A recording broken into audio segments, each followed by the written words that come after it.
How to add footer section in Hostinger website builder.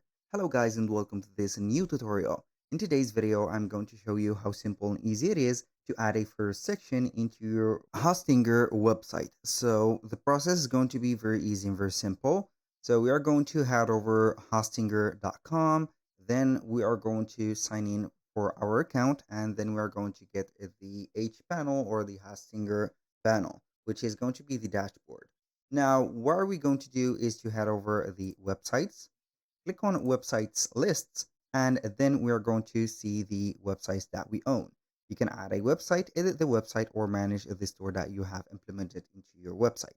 Make sure that you're going to use the specialized editor or the Hostinger editor or builder into this specific process by checking up the icon that we are going to get.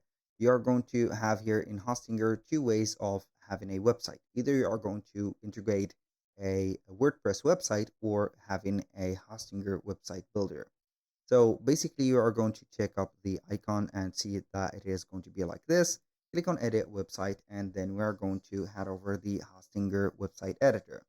Now, once you are going to have this, as long as you have chosen a template on Hostinger, you're going to see all of the elements included. So you're going to get the, as you can see here, the announcement bar, the header, and also at the end, you're going to see the footer. If you want to add a specific footer, you're going to add it in here. So let's say that we do not see a footer in here. So I'm going to delete here this footer.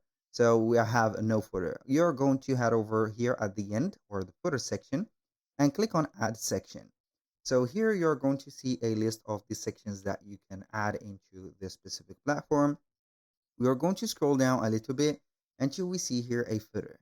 So you have here the pre-made sections, and this is the footer. As you can see, it is going to be linked. So we have, for example, a map or an address footer. We have a simple footer, a element, or let's say contact footer. We have social media footers. We have get in touch footers and all of the type of footers. So I'm going to add this footer. For example, I'm going to add it to all the pages or only for the one that I want.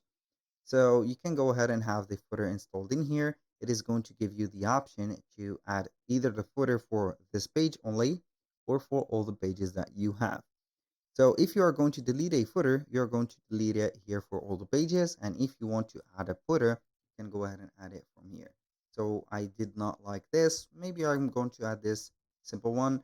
So here, this is the option. Add only to this page or all the pages. I'm going to add it to all pages, just like that. Basically, that was all for today's video. Thank you guys for watching. I hope that you have enjoyed the content, and I hope to see you soon on the next one.